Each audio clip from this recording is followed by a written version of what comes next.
Hi, so this is a video log. Interesting thing happened today. The SoundCloud application had an update, and now I have to sign in to access anything or do anything with the app. And I don't have internet currently, and I wanted to record an audio log for last 3 days, including today, because I just could not postpone it further. And so I tried the video, and I liked it so much that now I want to do only video logs. And since this is only the sixth night, I think, it makes sense to just look at the map and remember as much as possible and create a video recording right away.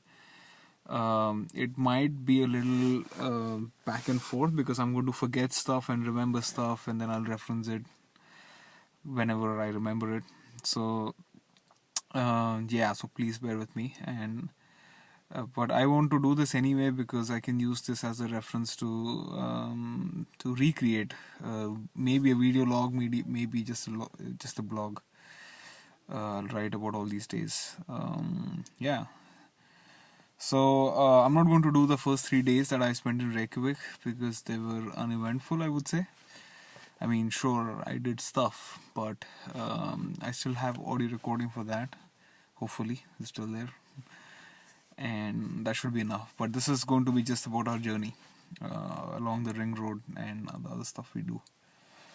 Okay, so let's start. I have to rest my hand here, so I'll try and find a good position for the camera. I hope I can hold it longer. Okay, so day one, Reykjavik. I start my day by getting up, packing everything nicely, because today's the day we leave for the ring road journey. I haven't met Alon still. I get up, I get ready, have my breakfast, peaceful breakfast, expensive breakfast at the bunk bar, and check out.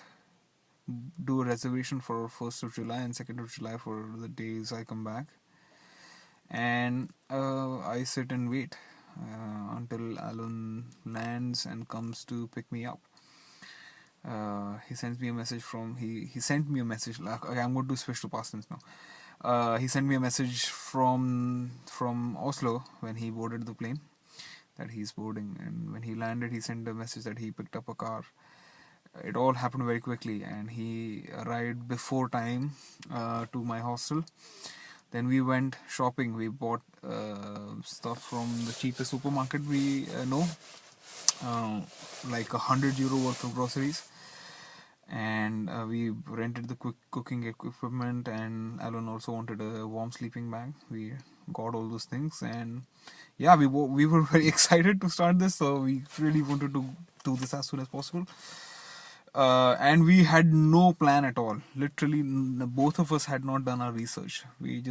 I was being, I don't know why I did not plan, because I wanted to. This is probably the most important trip personally to me, because this is my number one thing to do. Number one thing I always wanted to do. So I should have planned, but I did not because of all the job situation, I guess. But yeah. But I figured that it won't be difficult to, like, since I have so many days, I can come here and figure out, talk to people, and yeah, there's things should work out, which they have so far, by the way.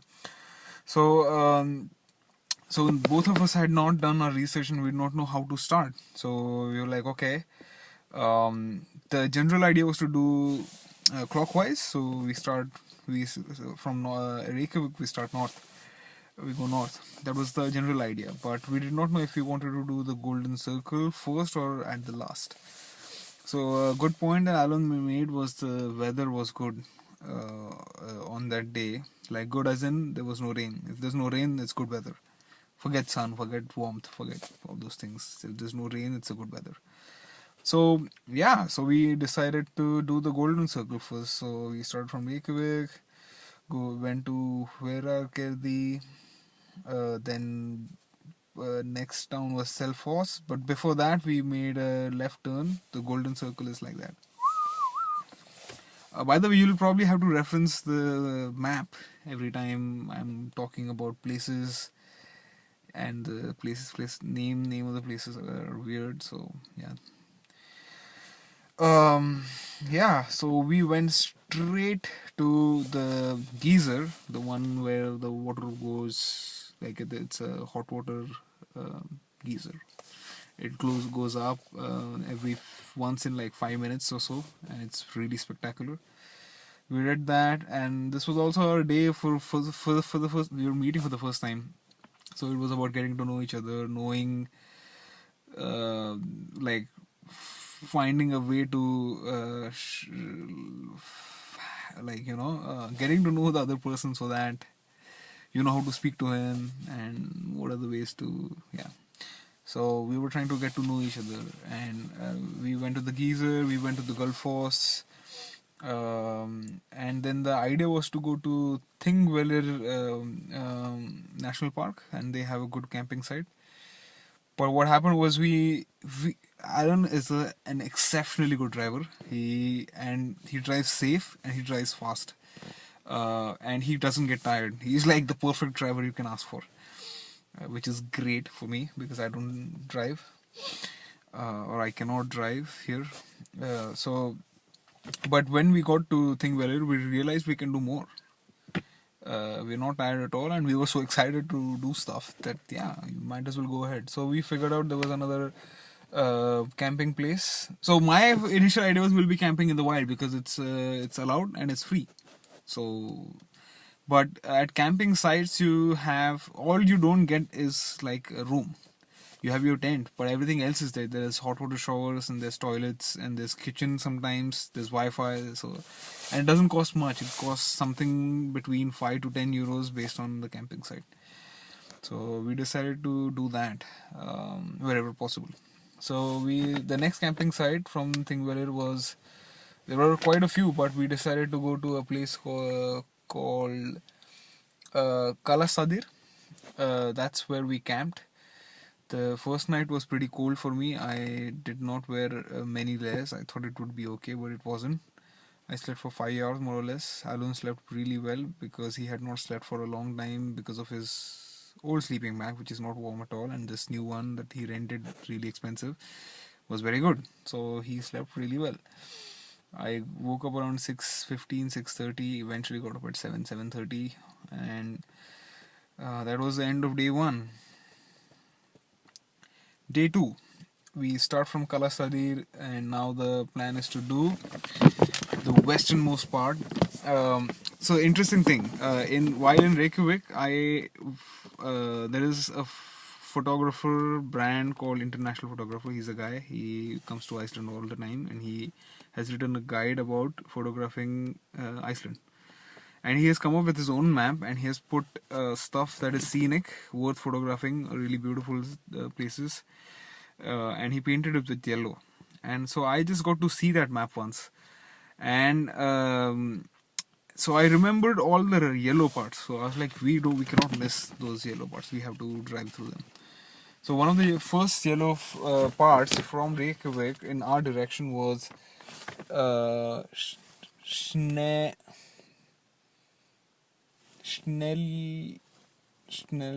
Okay, I cannot. Sorry, give me a second, please. I'm sorry.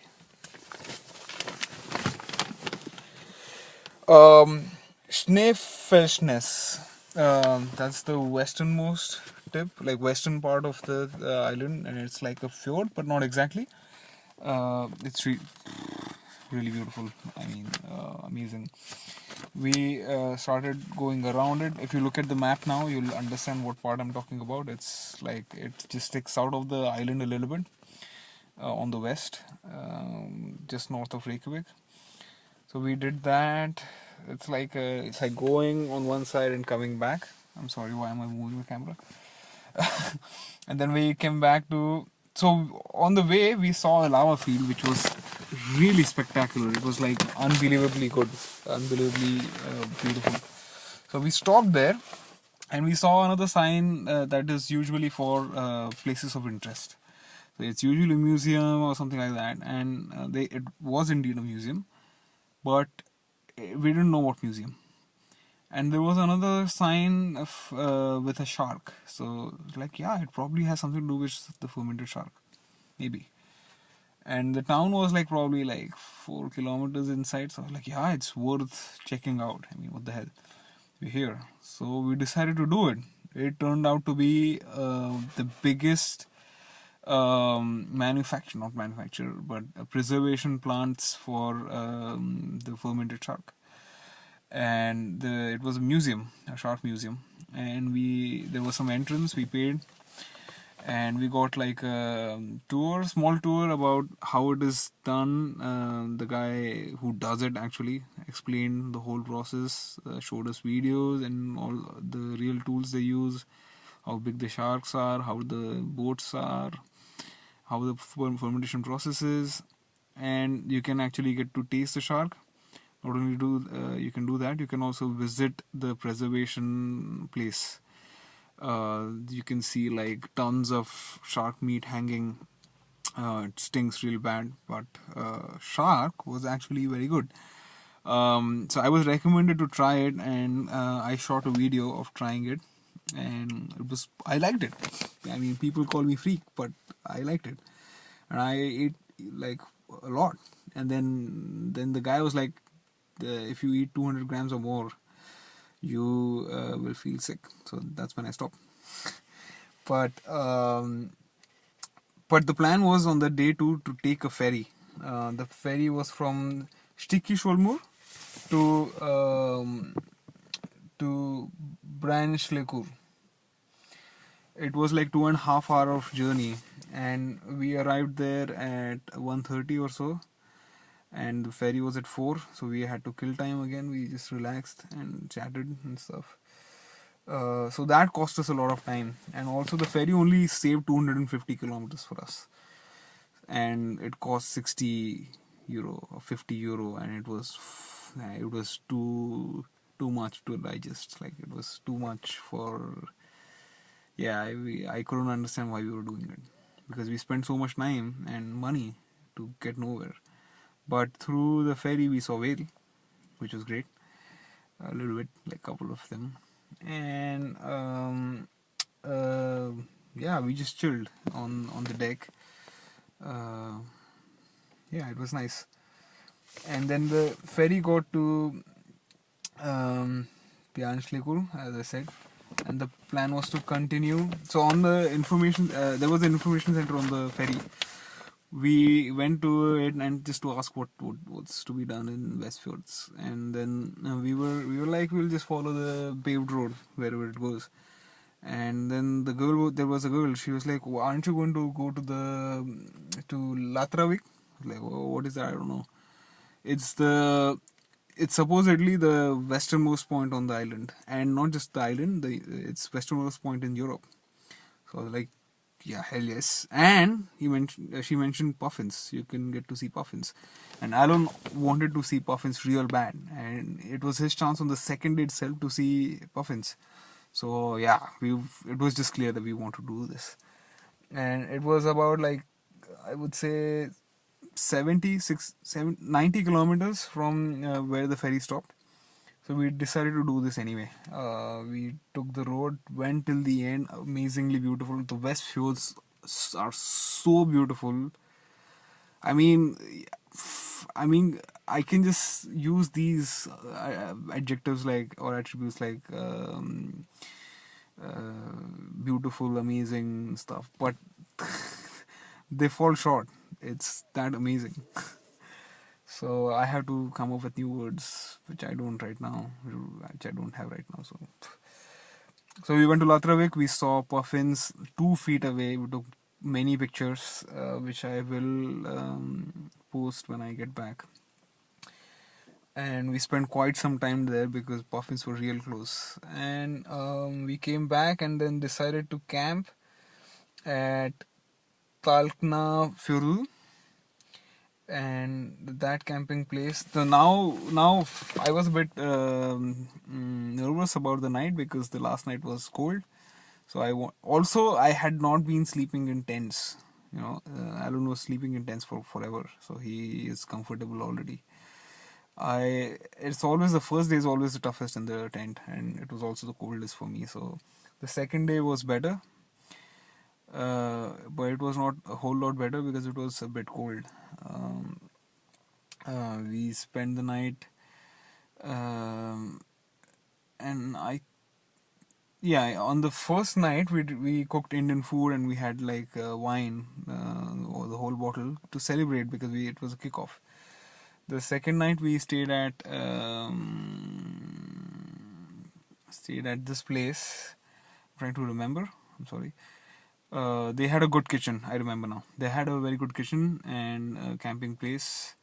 It was nice, and we met like a American musician who had already spent a year in Iceland on a fellowship just to get inspiration to compose music. Like, what the fuck, man? People have amazing jobs, or like he was on a 1 year holiday in Iceland, completely paid to write music. So it was very interesting talking to him. We had breakfast. We had breakfast with him, and then we started a journey on the third day.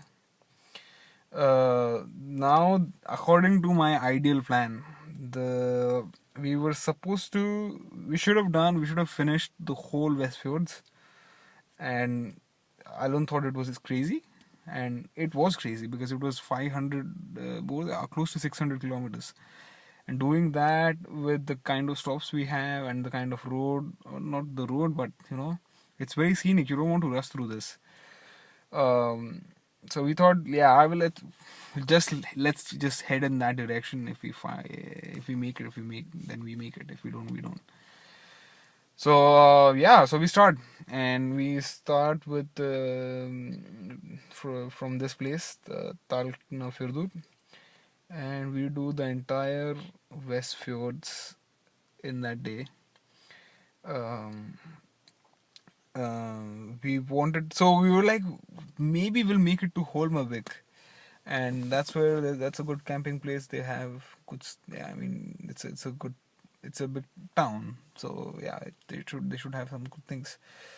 But when we got there, got to that place, we were like, yeah, we can do better. We can do even more. So let's get to the next one. So in this way, we drove, I think, record number of kilometers, which I will tell you later because we are keeping a track of it. I don't have the numbers right now. Alon has it. I'll probably get them later. And so we ended up staying in Warmstangi. It was our third camping place. I really don't remember what it was like. I remember the fourth night. Yes, I remember. The third night was the one with very good kitchen. This was the first. Yeah, this was again one of the places with very good kitchen, and we found a good spot which was not very cold.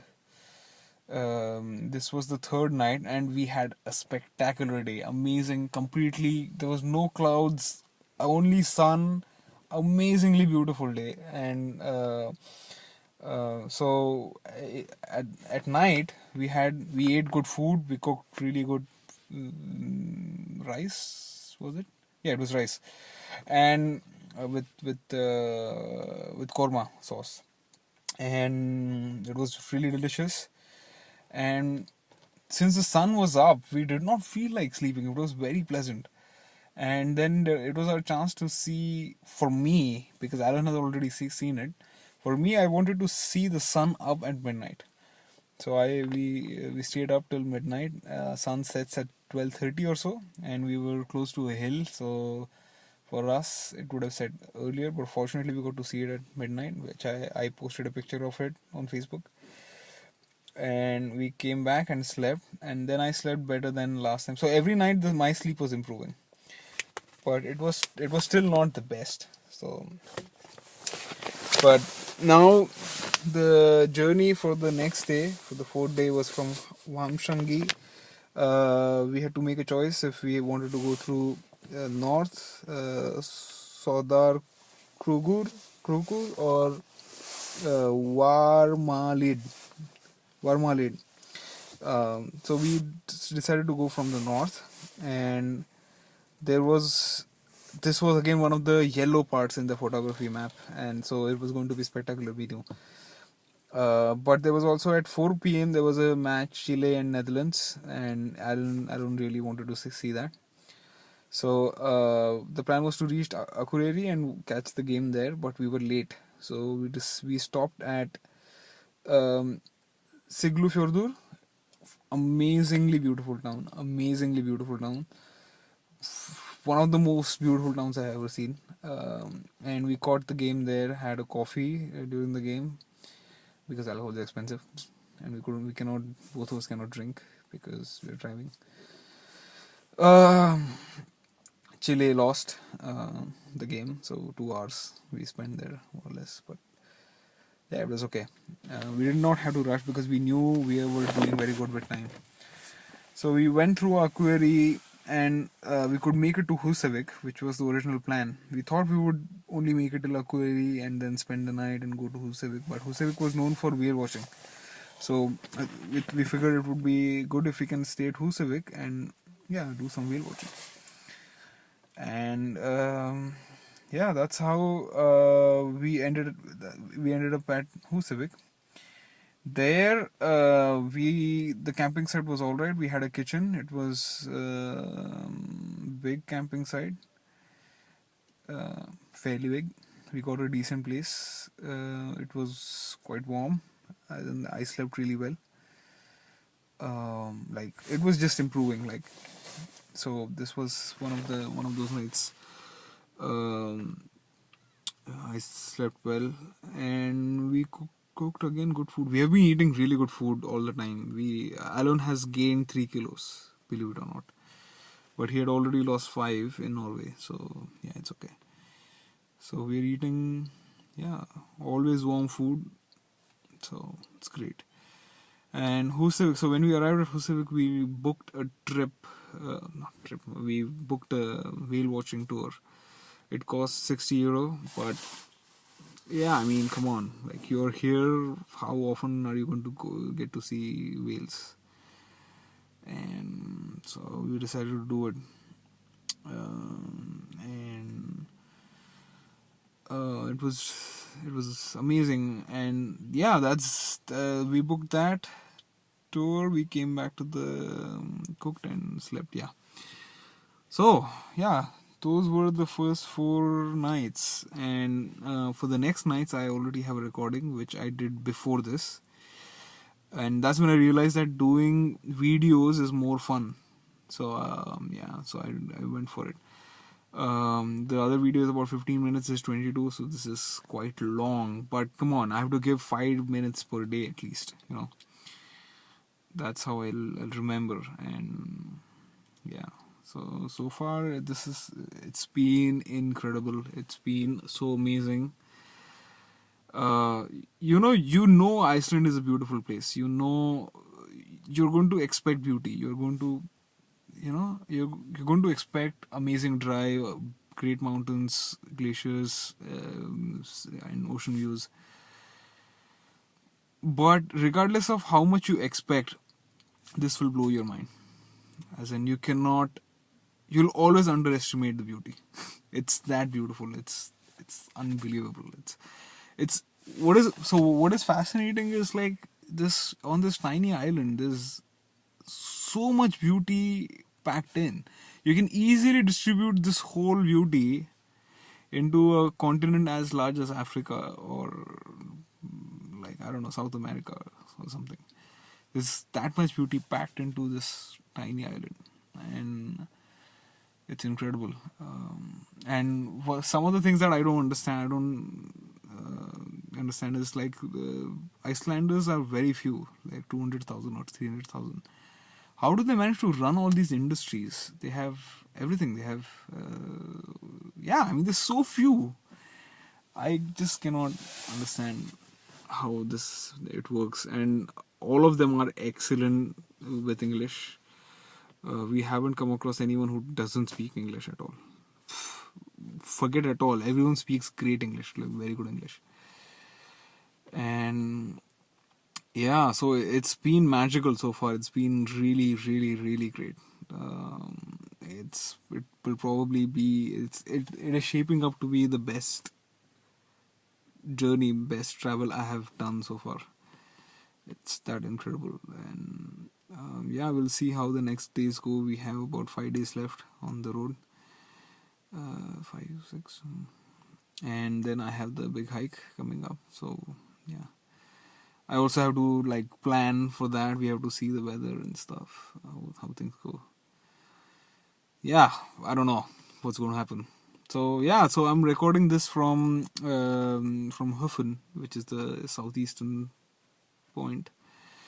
And whatever happened from Husavik till here, it is already in the other video, as I said. So yeah, so without making this too long, or it is already too long, it's almost 26 minutes.